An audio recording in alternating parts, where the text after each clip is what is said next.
casa es un lugar de oración. Somos CENTI, Centro Internacional de Teoterapia Integral. Una cordial bienvenida. Demos gracias a Dios que nos permite estar estudiando su palabra. Pidamos al Espíritu Santo que nos dirija, guíe y encamine en todo momento de nuestra vida. Estuvimos hablando de los materiales de la construcción de la tienda de reunión y de los muebles que se instalarían en el lugar santísimo, es decir, el arca o cofre y la tapa que lo cubría, así como de su significado y simbolismo en relación con la persona de Jesucristo. Hoy consideraremos los muebles del segundo compartimento del tabernáculo, llamado el lugar santo. El versículo que comienza en Éxodo 25 es el 23 y nos habla de la mesa del pan de la presencia. Había 3 muebles en el lugar santo. Primero, el candelabro de oro. Segundo, la mesa del pan de la presencia. Y tercero, el altar del incienso. Este llamado lugar santo era un sitio para la adoración. El candelabro de oro es una de las figuras más perfectas de Cristo que podemos encontrar en la Biblia. La citada mesa del pan de la presencia nos habla de Cristo como el pan de vida, y el altar del incienso señala a la oración, en el sentido que el Señor es en la actualidad nuestro gran intercesor, y cuando oramos a Dios Padre, lo hacemos a través de Él. Sobre la mencionada mesa se colocaban 12 tortas de pan. Hay muchas explicaciones sobre la forma en que se disponían estos panes, pero lo realmente importante es recordar que cada torta representaba a una de las tribus de Israel.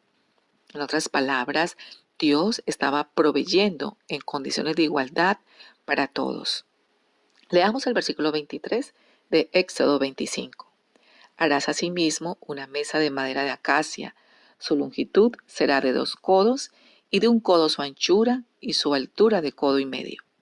Observemos que la mesa del pan de la presencia medía 90 centímetros de largo, 45 centímetros de ancho y 65 centímetros de alto. Tenía la misma altura que el arca de la alianza. Y la cubrirás de oro puro y le harás una cornisa de oro alrededor. Versículo 24. La moldura de oro tenía la función de evitar que el pan se cayese. La descripción continúa en los versículos 25 y 26. Le harás también una moldura alrededor de 1 palmo menor de anchura. Y harás a la moldura una cornisa de oro alrededor. Y le harás 4 anillos de oro, los cuales pondrás en las 4 esquinas que corresponden a sus 4 patas. Una vez más, leemos que debían colocarse varas a través de las argollas para que la mesa pudiese ser transportada en el viaje de los israelitas por el desierto. Sería llevada sobre los hombros de los sacerdotes. Continuemos leyendo los versículos 29 y 30. Harás también sus platos, sus cucharas, sus cubiertas y sus tazones con que se libará. De oro fino los harás, y pondrás sobre la mesa el pan de la proposición delante de mí continuamente. Como ya adelantamos, el pan era un símbolo de Cristo. Por lo tanto, la mesa también era una figura de Cristo.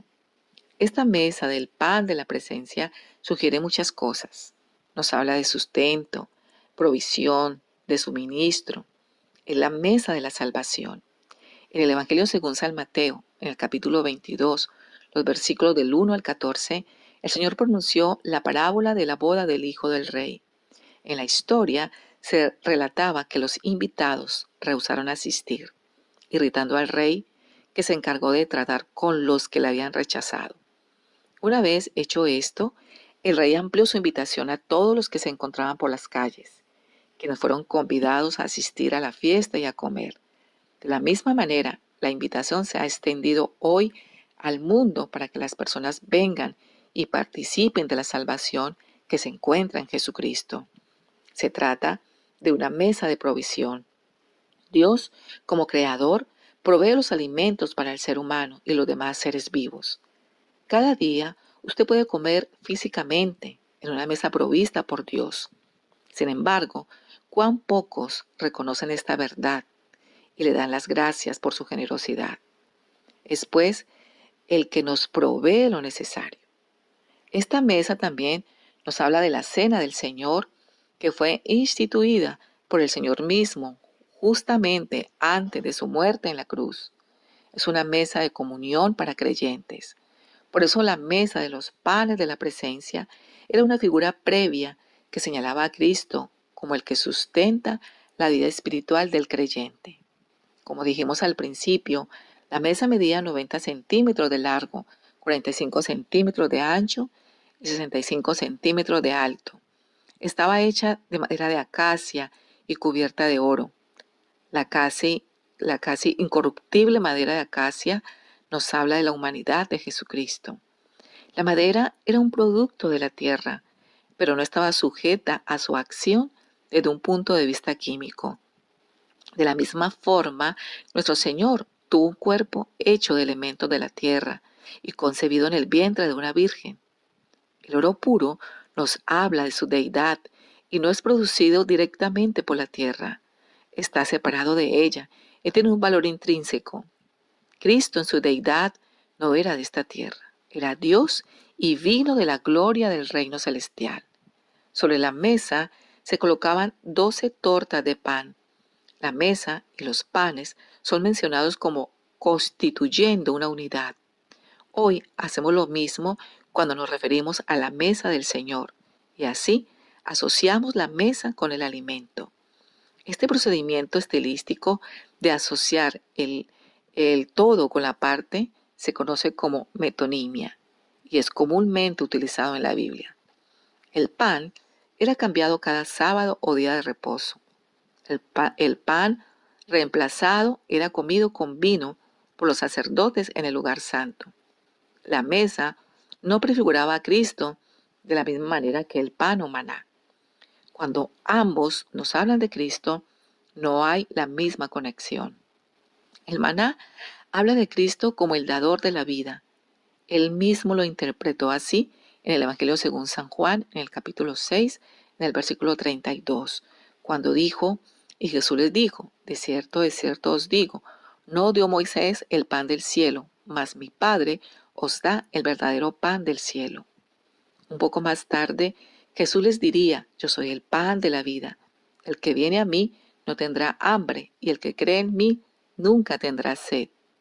Ahora bien, el pan de aquella mesa también nos habla de Cristo como el sustentador de la vida. La vida eterna es un don, un regalo, es el maná que descendió del cielo. La persona que recibe ese pan recibe la vida eterna. Sin embargo, la vida eterna requiere un alimento especial como sustento para ayudarla a crecer e infundirle fuerza aquí en la tierra. El pan de la mesa del lugar santo simboliza a Cristo como ese alimento especial para aquellos que han participado del maná o pan de la vida. El Evangelio, según San Juan, en el capítulo 12, en el versículo 24, nos dice, de cierto os digo, que si el grano de trigo no cae en la tierra y muere, queda solo, pero si muere, lleva mucho fruto. El Señor Jesús fue molido en el molino del sufrimiento. En su angustia, dijo en este mismo capítulo del Evangelio de San Juan, en el versículo 27, ahora está turbada mi alma, ¿y qué diré? Padre, sálvame de esta hora, mas para esto he llegado a esta hora. Y en ese mismo pasaje, un poco más adelante, en los versículos 31 y 32, dijo que él tuvo que pasar por el fuego del sufrimiento y del juicio, con las siguientes palabras. Ahora es el juicio de este mundo. Ahora el príncipe de este mundo será echado fuera, y yo, si fuere levantado de la tierra, a todos atraeré a mí mismo. El Señor Jesucristo salió de la tumba, resucitó de los muertos con una nueva vida, porque su alma no fue afectada por la corrupción de la muerte. Él es actualmente como el pan de la mesa de la presencia que estaba en aquel lugar santo. Él es el pan, el alimento del cual se nutren los creyentes para mantener su vida y desarrollarse. El cristiano se alimenta del Cristo que vive. El creyente debe apropiarse de Cristo tal como Él existe hoy. pues se encuentra en el lugar de honor, en la presencia de Dios el Padre. Por ello él pudo decir, yo soy el pan de vida. Un antiguo proverbio expresa este pensamiento de que algo crece de acuerdo con aquello de lo cual se alimenta. Hay también un libro que trata el tema de las dietas, que se titula Tú eres lo que comes. Uno de los problemas de la actualidad consiste en que hay demasiados cristianos que no se están alimentando de Cristo. Tenemos que nutrirnos de Él para poder crecer y desarrollarnos. El apóstol Pablo dijo en su segunda carta a los Corintios, en el capítulo 5, el versículo 16, de manera que nosotros de aquí en adelante a nadie conocemos según la carne. Y aún si a Cristo conocimos según la carne, ya no lo conocemos así.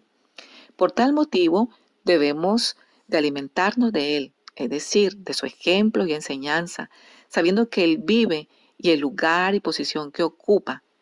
De esa manera nos desarrollamos y nos fortalecemos.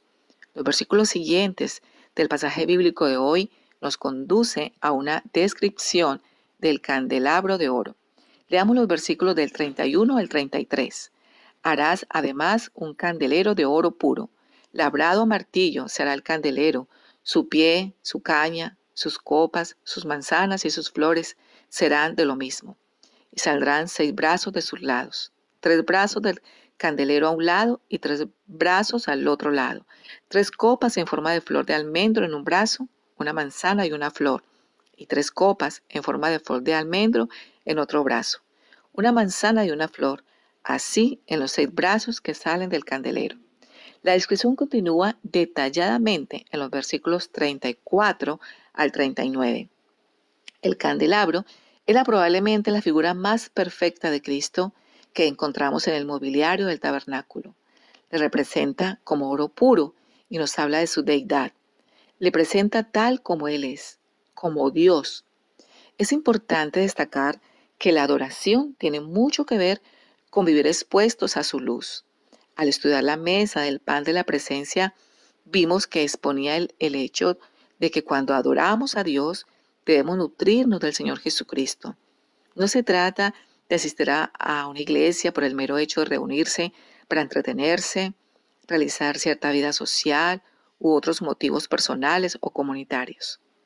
Solamente podemos adorar a Dios cuando nos alimentamos de aquel a quien señalaba la antigua mesa del tabernáculo. Para adorar a Dios, debemos vivir iluminados y expuestos a su luz. Cristo es la luz, simbolizado por aquel candelabro del lugar santo. En aquellos tiempos, si uno quería ver la luz natural, tenía que salir de la tienda de reunión. Pero si deseaba estar ante la luz del candelabro, debía permanecer en el tabernáculo.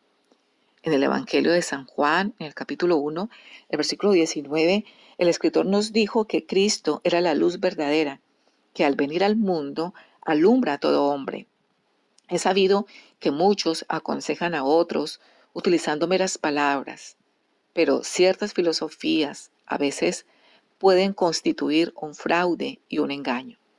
Escuchemos lo que dijo el apóstol San Pablo en su carta a los Colosenses, en el capítulo 2, el versículo 8.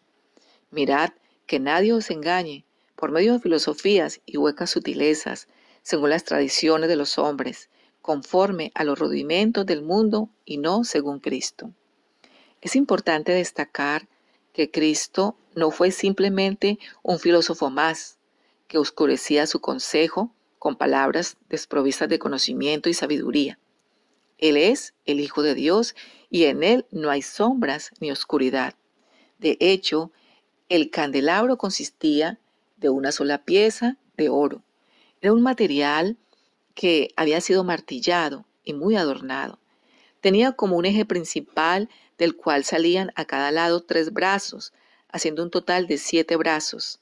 Cada brazo era como la parte principal y más ensanchada de la hoja de un almendro, con su fruto y flor.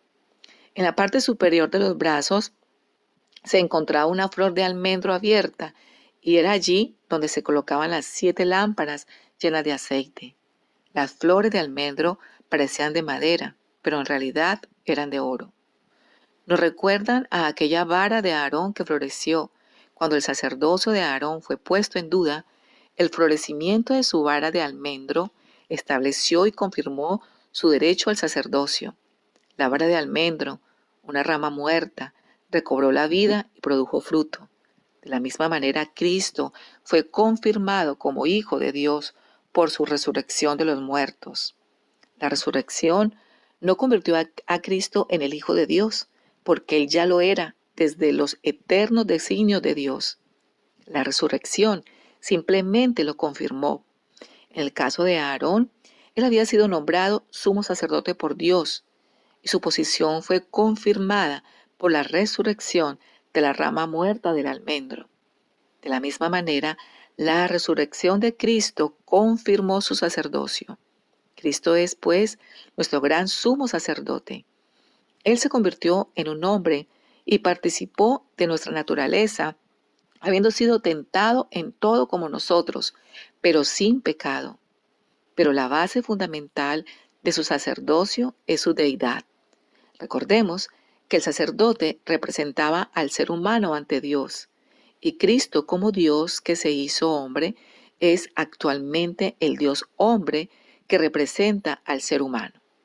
Así, hay alguien en el cielo que nos conoce y nos comprende, que es capaz de ayudarnos. La resurrección que le presentó como el Hijo de Dios igualmente declaró su derecho a ser sacerdote. Resulta interesante observar que no se dan las medidas del candelabro. ¿Por qué? Porque no se le puede poner medidas a la deidad. No se pueden medir las dimensiones de Jesús como el Hijo de Dios. Por nosotros mismos no podemos comprenderle. Él está más allá de los cálculos humanos. No obstante, Él también era perfectamente humano. Su deidad y su humanidad nunca se fusionaron. Junto con el hecho de que Jesús lloró ante la muerte de su amigo Lázaro, estuvo su orden: Lázaro, ven fuera. Y Lázaro salió vivo de la tumba. El candelabro proporcionó luz al lugar santo, que era el lugar de la adoración. Observemos que el candelabro sostenía las lámparas iluminadas. Al mismo tiempo, las lámparas revelaban la belleza del candelabro, y el aceite de las lámparas representaba al Espíritu Santo. En el Evangelio según San Juan, en el capítulo 14, el versículo 16, Cristo dijo del Espíritu Santo: pero el Consolador, el Espíritu Santo, a quien el Padre enviará en mi nombre, Él os enseñará todas las cosas y os recordará todo lo que os he dicho. Cuando usted y yo estudiamos la Biblia juntos, nos reunimos alrededor de la persona de Cristo, y es el Espíritu Santo el que toma todos los asuntos relacionados con Cristo y nos los revela, nos los enseña, tal como aquellas lámparas revelaban la belleza del candelabro. El Espíritu Santo revela a Jesucristo como el Hijo de Dios, aquel que vino a la tierra para intervenir a favor nuestro y que vive en el cielo para interceder por nosotros. En el versículo 40 nos dice: mira y hazlos conforme al modelo que te ha sido mostrado en el monte. Hay una expresa advertencia para Moisés. Nada fue dejado a su fantasía o a la de los obreros o del pueblo. La voluntad de Dios debía observarse en cada detalle. La instrucción de Cristo a sus discípulos, el Evangelio según San Mateo, en el capítulo 28, el versículo 20, tiene el mismo sentido. Guarden todas las cosas que os he mandado. Recordemos que somos templo del Espíritu Santo, que tenemos la ley de Dios en nuestros corazones, que debemos llevar una vida de comunión con Dios, que debemos obedecer a su palabra y ser luz del mundo. Sí, verdaderamente nosotros somos seguidores de Cristo. Yo les invito para que oremos. Gracias, Señor, porque tú siempre estás a nuestro lado. Gracias porque siempre nos escoges para ser parte de tu equipo. Tú nos amas y nos aceptas eternamente. Ayúdanos a no desfallecer ante las dificultades que puedan venir a nuestra vida. Te pedimos que seas nuestro protector y nuestro ayudador. Permítenos mantener la oración como el pilar fundamental de nuestra vida para estar siempre delante de tu presencia y experimentar paz, regocijo, seguridad, tranquilidad y sobre todas las cosas vivir la vida en el Espíritu y de esta manera agradarte en todo. Señor, ayúdanos a buscarte en cada situación de nuestra vida, sabiendo que tus caminos y tus planes son más altos que los nuestros y nos llevarás en cualquier circunstancia al destino de bien que solo tú puedes brindarnos. Gracias por escuchar nuestra oración. Te alabamos y te bendecimos. En Cristo Jesús. Amén. Somos Senti. No te olvides de suscribirte a nuestro canal Gilberto Quiseno, darle like, compartir y activar la campanita de notificaciones para que no te pierdas ninguno de nuestros contenidos. Y búscanos en Instagram como Un Hogar de Oración y en Facebook como Senti Nicaragua. Conéctate más con nosotros.